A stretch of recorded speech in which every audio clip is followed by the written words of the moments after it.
बिस्मिल्लाहिर्रहमानिर्रहीम। अस्सलामु अलैकुम वरहमतुल्लाहि वबरकातुहू। नाज़रीन, ये उन्वान सुनकर आपको हैरत होगी, लेकिन ये उन्वान सुनने के बाद आपकी हैरत ज़ाइल हो जाएगी। इमाम मालिक बिन अनस रहमतुल्लाह अलैह मस्जिद नबवी में अपनी आदत के मुताबिक हदीस रसूल सल्लल्लाहु अलैहि वसल्लम का दर्स दे रहे थे और तलबा आपके तरफ बैठे हुए थे कि अचानक किसी ने तेज आवाज लगाई कि मदीना में बड़ा हाथी आ गया है। अहले मदीना ने इससे पहले हाथी नहीं देखा था, क्योंकि मदीना में हाथी नहीं पाए जाते।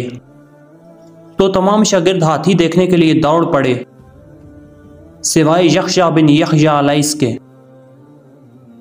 इमाम मालिक ने इनसे कहा, तुम क्यों नहीं गए?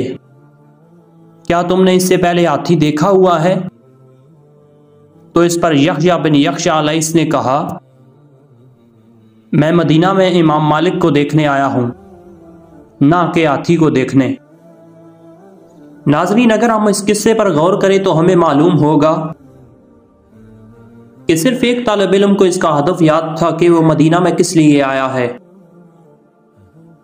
इसलिए वो अपनी जगह से नहीं हिले, जबकि दूसरे तमाम तलबा हाथी का सुनकर भाग पड़े। और इस चीज़ का फ़र्क हम देख सकते हैं कि यख्शा बिन यख्शा अलैसा की रवायात इमाम मालिक से मोतबर हैं और इनकी किताब मुवत्ता के अंदर और दूसरे तलबा की तारीख में कोई जिक्र नहीं मिलता। नाज़रीन, आज हमारे ज़माने में भी हाथी आता है, लेकिन आज इसकी शक्ल और तरीका मुख्तलिफ है, खुसूसन रमज़ान में, जहाँ दो किस्म के लोग होते हैं। एक वो लोग जो जानते हैं कि इस महीने से क्या फ़ायदा हासिल करना है, जबकि दूसरी किस्म के वो लोग जो गाफिल और कोताही करते हैं, जिन्हें मुख्तलिफ शक्लों में हाथी घेरे रहते हैं। मसलन इंटरनेट, सोशल मीडिया, ड्रामे, फिल्में, मौसीकी, क्रिकेट मैच और मुख्तलिफ मुहर्रमात आज के दौर के हाथी हैं। अल्लाह ताला ने रमज़ान का महीना अता करके बड़ा इनाम फरमाया है, और ये महीना नेकियों में सबकत हासिल करने का महीना है और जहन्नम से आज़ादी हासिल करने का और रहमान का तकर्रुब हासिल करने का। कुछ ऐसे लोग होंगे जो इस महीने की तमन्ना रखते थे, पर मौत ने इन्हें मोहलत नहीं दी। हमें मिला है तो चाहिए कि भरपूर फ़ायदा उठाएं। कोई नहीं जानता इसे अगला रमज़ान नसीब होगा या नहीं।